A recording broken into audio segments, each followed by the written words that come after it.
Instagram, TikTok, YouTube, so many platforms, so many social media outlets. And which ones should you actually focus on, right? How do you prioritize in this world of social media and video platforms? Well, Charlene and Carly will actually show you the key differences between those different platforms and the principles that you can use to actually combine different channels and hit it big on the ones that you select.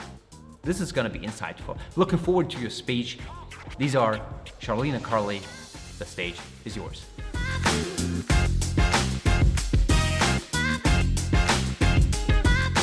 Hi everyone, thank you for joining us. I'm Charlene Tassinari, the co-founder of Canvas & Co. Carly and I spent a combined 20 years working with clients large and small on all aspects of their digital strategy. And for 5 of those years, we led a global team that developed YouTube creative products and services for growing brands. Now, as Canvas & Co., our business is really built on this foundation that attention is everything. And we believe video is unparalleled in its ability to drive brand love and action. So today, we're going to share some tips and tricks to help you elevate your video strategy and really stop the scroll and grab that attention that we all need. Before we do that, we want to take a step back and just ground ourselves what's happening in the video landscape. So if you look at this slide, you can see there's 3 trends that are really rising to the top and really have been over the last 12 to 18 months becoming the most important aspects of video that we see today. So streaming is number 1. Streaming was growing pre-pandemic, but with everybody at home, with every device, they were able to choose what they wanted to watch and when they wanted to watch it. And eMarketer is actually reporting that over 106 million US households will stream content, which will actually eclipse linear TV for the first time. So this is a really incredible opportunity for brands, a very engaged, leaned in audience that you don't see on linear TV. But the reach is harder to get. So right now, about 80% of the TV landscape on the streaming side encompasses 5 platforms. That's Netflix, Amazon Prime, YouTube, Hulu, and Disney Plus. However, only 2 of those platforms actually sell ads. So it's harder for advertisers to get the reach they're used to from a TV perspective on the linear side, as you can now on streaming with the fragmented audience. It's going to continue to be an important space. More platforms are coming online. Paramount, Discovery Plus, Peacock. This will continue to be a space that evolves, but at the end of the day, it's about consumer choice, which is the most important aspect of content consumption. The second key trend that I think everybody has probably felt greatly over the last year plus is the growth in e-commerce. I believe the stat was about 10 years of growth in just a few months during 2020. And that's because everyone was at home, not in store, and so had to buy online. And video has become an even more important part of that consumer journey. So video is great because you can do a ton of research on your own before you go into store. And ultimately, the platforms know video is going to continue to be a powerful tool for e-commerce. And they're making a ton of investment and making innovations when it comes to shoppable video. So we've already seen hints of it from Facebook and Instagram with some live shopping experiences on Facebook. They're integrating shoppable features into Reels and Instagram TV. We definitely see TikTok investing quite a bit here. Their partnership with Walmart. Walmart actually just recently did a live shopping experience for their beauty lines. And, with the Douyin in China, which is basically the TikTok, they've had a ton of e-commerce success. So expect to see TikTok innovate and do a lot in this space moving forward. We've also seen YouTube come out with an announcement that they're going to start integrating shoppable features within videos. So if you see something in a video, you can then click out to buy it. Pinterest recently just announced interactive hotspots within their video. And Snap has AR lenses that you can create for try-ons. You can actually, do and look and see how things feel before you decide to buy it. And even finally on connected TV on streaming, we're seeing more usage of QR codes, as well as some of these features becoming clickable. So expect to see much more innovation from a shoppable video expectation and experience moving forward. And then finally, the biggest trend probably of 2020 is short form content, and we really expect this one to continue. So TikTok, probably early pandemic, seemed like a totally foreign place, but it's now thriving and growing, and the audience is actually very diverse. It's not just Gen Z, and Carly will talk a little bit about that more later, but you can tell it's important because every platform has started to kind of follow the leader a little bit in this space. So we have Reels, which is very TikTok-like on Instagram. Snapchat just recently launched Spotlight. YouTube recently announced they're launching YouTube Shorts, and even on Twitter, they now have fleets. So why is this? Because mobile content is easy to consume and easy to create. So expect this trend to continue and to be a powerful consumption and communication form for video moving forward. While all of these platforms continue to change, user expectations continue to change and evolve, the two kind of tools that we've had in our toolkit as marketers are always going to be consistent, and that's targeting and messaging. But in the last 5 or so years, targeting has almost started to outshine messaging in many ways because of how granular you can get in your targeting capabilities on some of these digital platforms, especially the likes of Facebook and Instagram. But in some ways, people have started to lean so heavily into that targeting that they've almost forgot about brand messaging and the importance that it plays. And for those of you who aren't familiar, the status quo bias is basically this humanness that we all have. It's very easy for us to continue doing what we know and not changing our behaviors. And so as a brand, you can't just continue to hit somebody with this lower funnel messaging, targeting them over and over again and hoping that they'll give in. You really need, as a brand, to understand what their barriers to buying are and provide messaging and a pathway for them to change their behavior. So not only is it important from a status quo bias perspective, but with all the changes that we're seeing from a privacy perspective, iOS 14 and Chrome, our dependency on targeting is going to have to change, and therefore our messaging strategies are going to become much more important moving forward. So as a marketer, how do you really think about this, and how do you show up? How do you thrive in this new video landscape? Messaging, incredibly important. Video gives you that power of sight, sound, and motion that other experiences don't. So incredibly powerful. Not only that, as a marketer, we truly believe if you sit at the center of these 3 circles, you'll be successful. So first and foremost, you need to understand why people are on certain platforms. It's not just enough to know that somebody's on TikTok. You need to understand why they're there, and therefore how you as a brand should show up, or if you should show up, right? Secondly, it's really important to view the different ad formats that are across all of these platforms as an opportunity. We truly believe creativity thrives in constraints. And then finally, what do we pay attention to as a consumer, as a human? As a brand, as a marketer, you need to be thinking about us more as humans, less as a brand. How do you want to show up? Can you capture attention? How can you stop that scroll? So Carly's going to take us through some of the best practices across platforms, as well as get into Instagram, TikTok, and YouTube. And we're excited to help make video a bit easier for you guys moving forward. So over to you, Carly. Thanks, Char.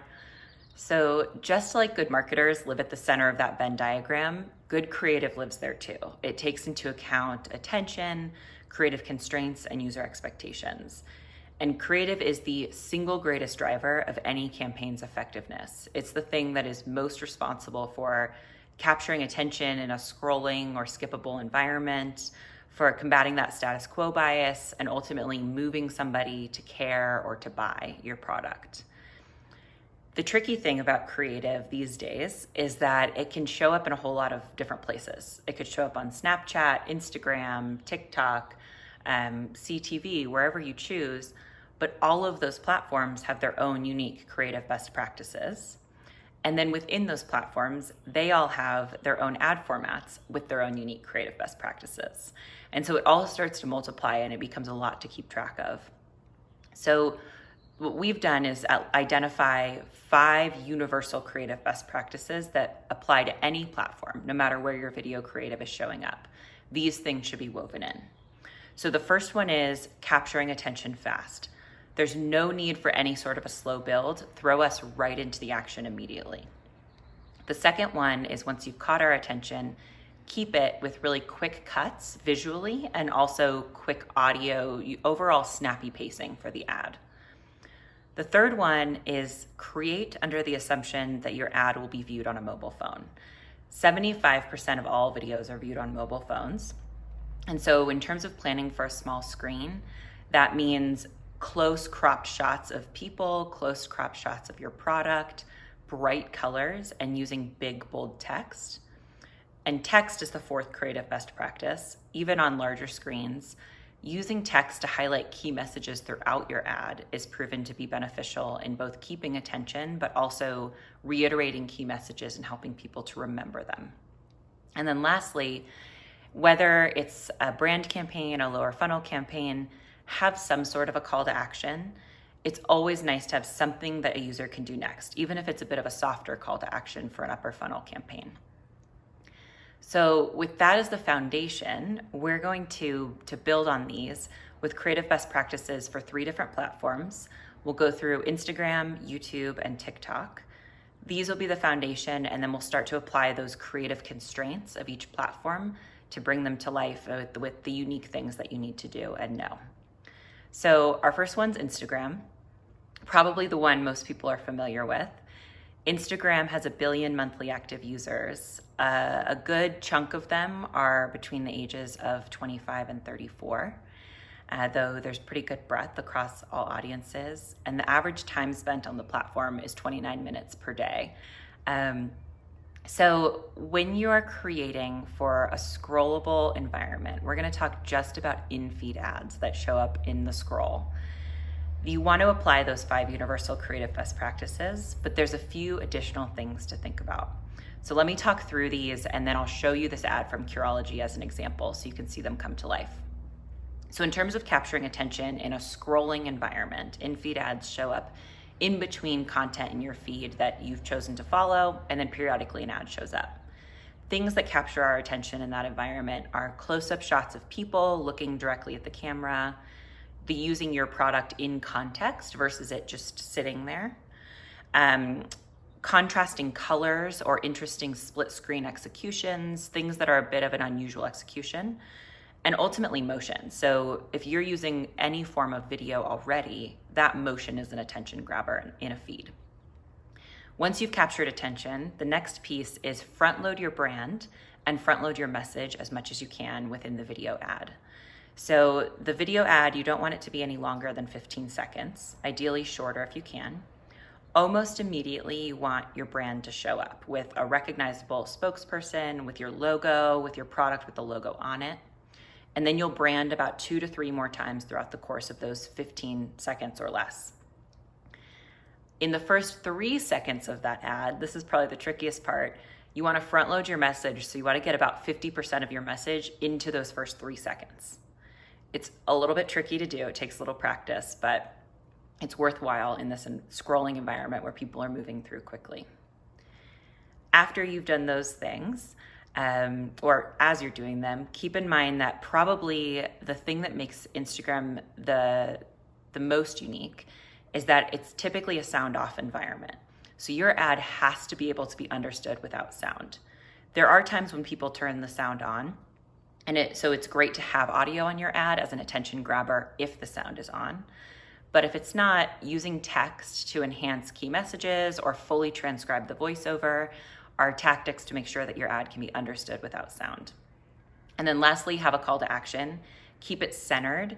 If the sound is on, reiterating it with a voiceover is always a powerful thing to do. So let me play this ad from Curology. You'll see these things come to life.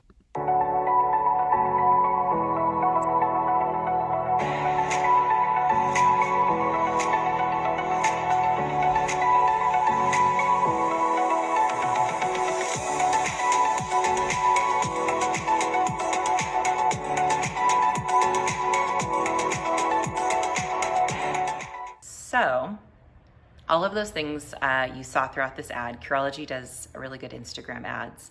I think the only piece that I would recommend changing is the call to action at the end gets a little overshadowed by the size of the logo. So I would play with that and try to even them out a little bit.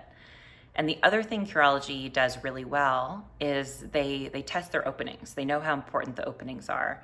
So you can see on this screenshot on the left, they're testing different text over the same image to see what text, what catchphrase, what value prop really captures people's attention right away.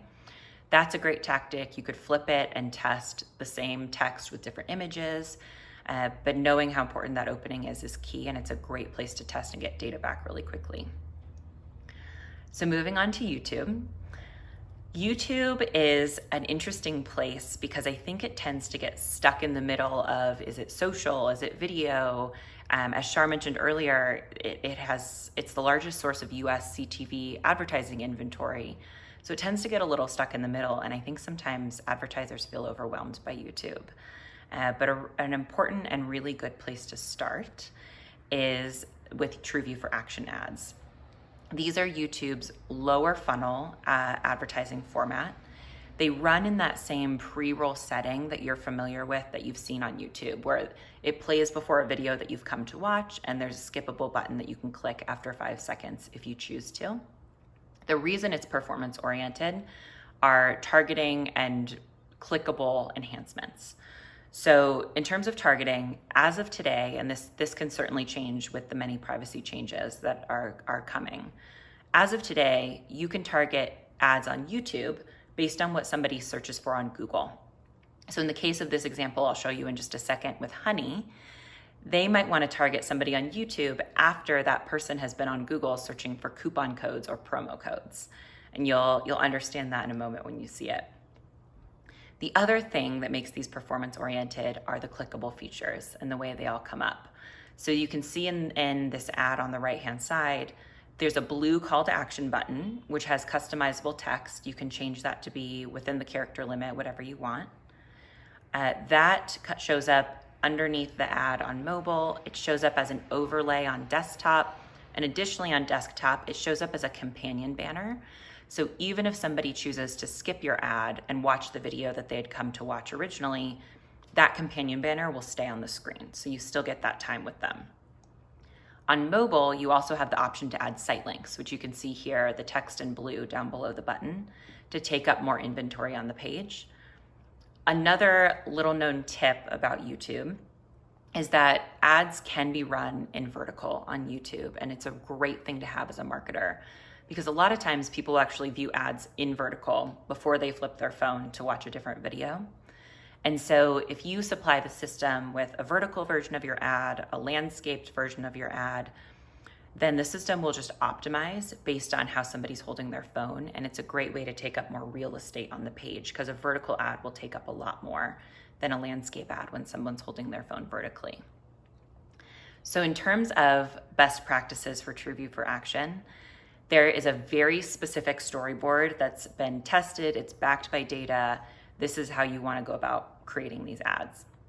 So you can see it on the left here. The first thing you want to do is within those first 5 seconds, before somebody has the option to skip, introduce the problem and then introduce your brand as the solution to that problem.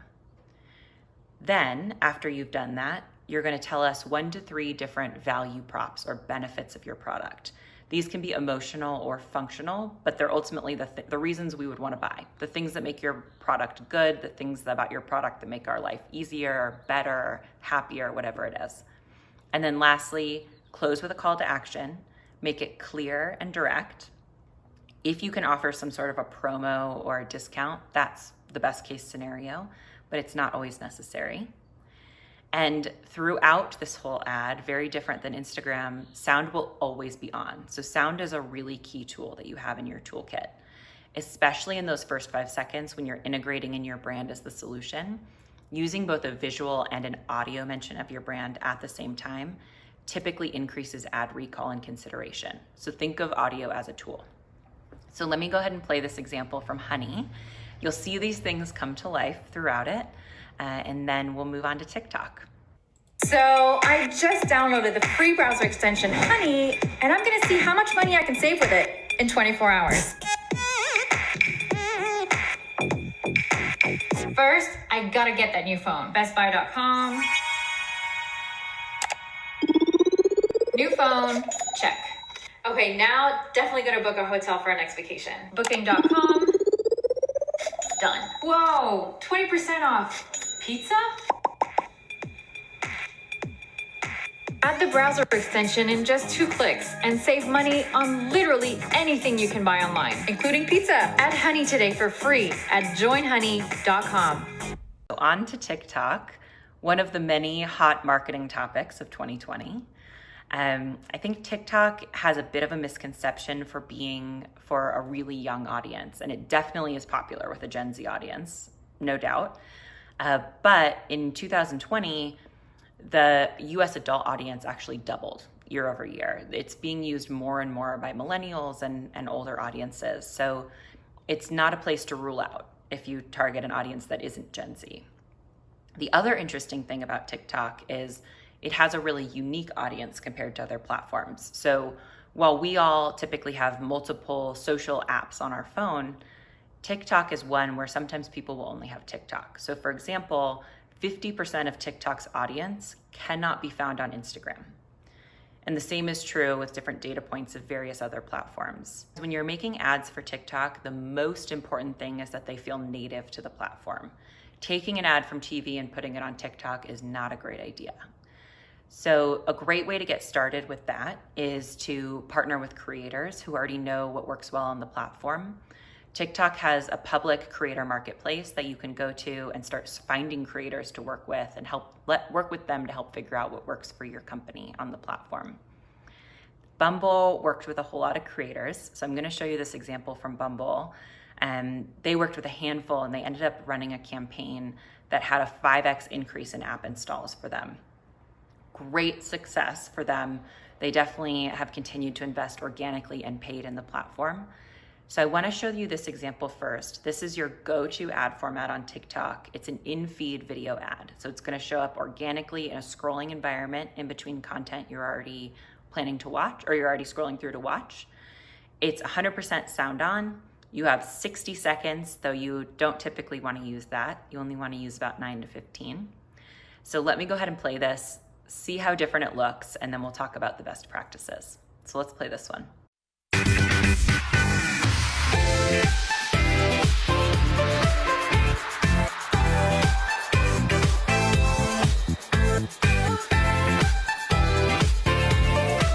Very different feeling than a lot of other platforms. This ad is really strong because it feels native. It's using a trend that's being used across TikTok, which is what I would wear too. And he's talking about what he would wear to different dates with a Bumble date. In terms of capturing attention quickly, both audio and visuals make a difference in capturing attention. You want to use visuals that feel native to the platform, like somebody dancing, somebody up close to the camera. Testing that and seeing what works for your brand is a great thing to do. Audio is key to this platform. It's a core part of the creative experience. It should not be treated as an afterthought. So use audio as a tool to capture attention as well. When you're doing audio throughout your ad, you want to keep your whole ad moving quickly, snappy, quick pacing, as our universal best practices say. When it comes to voiceover, you want your voiceover to be fast. Think 4 words per second is kind of the sweet spot. Keep it moving. In terms of using text, you'll see they use text throughout this ad. The constraint you're working with on TikTok is that you have these clickable features that show up over the creative itself. So the share button, for example, is overlaid over the video. So you want to keep your text as close to the center of the screen as possible or out of the way of those elements so that it doesn't get covered up. And then lastly, with your call to action, introduce it as early as you can. It's great if you can include it in the caption of your ad. And then you'll see here, these ads come with a clickable button that can take you to either an app download, which is what Bumble's doing for their dating app, or to a specific landing page. TikTok's also been experimenting with product cards that can take you to digital store page experiences. So there's a lot to come there. And so that is TikTok. We talked a little bit about video creation, but I'm going to hand it over to Shar to wrap us up with different ways to actually make all of these ads and get onto these platforms, because I know video creation tends to be the tricky one. So here you go, Char. Thanks, Carly. So yes, the biggest question we always get now that you understand the landscape, what's happening in all these platforms and how you should show up is great. How do I actually produce some content and not completely spend every single piece of marketing budget that I have? So first and foremost, we always recommend to be intentional with your video creation. Choose the platforms you're going to run on and then think about storyboarding. And ultimately, how can you edit certain pieces of creative to work on other platforms? You don't have to create net new for every single one. But a great way to actually test and learn is to use some of these free tools. So another kind of hidden secret in the industry is all of these top platforms actually have their own video creation tools to help you get started. So starting on the left, you have Facebook, which is the video creation kit. YouTube has Video Builder, which is actually a tool that we worked on while we were still at Google. And then TikTok has the video templates. And the cool thing about these tools is they actually have the creative best practices that we talked about already built in. And they basically take images, mix them together with audio, and create a motion video for you. So it's a great way just to get started and to see what works for your brand. And then another kind of hidden secret is a lot of people don't know, but within each of the top platforms, typically if you have a piece of video content and you're spending some media against it, many times they can actually edit it for the platform for you. So just ask your account teams if you have them. Maybe it's something they can actually do and get you testing in video on a different platform if you have an asset from another one. And then additionally, when you want to go up a level, we've actually curated a list of partners that we used to work with when we built the YouTube Creative Directory, and they actually work across all of the platforms, and they're really both specialized and affordable. And the best part about these platforms is you submit a brief and you can really easily get back some content very, very quickly. And it ranges in costs, for a few $100s for influencer content, all the way up if you want some net new, almost creative agency-like production. You can spend anywhere from $50,000 or more to get a bunch of different net new assets and run those across platforms. So we actually have relationships and discounts with each of these partners. If you need a referral, please reach out to us. And our website is thecanvasandco.com. We appreciate you spending 30 minutes or so with us, and we hope you enjoy the rest of the event. Thanks.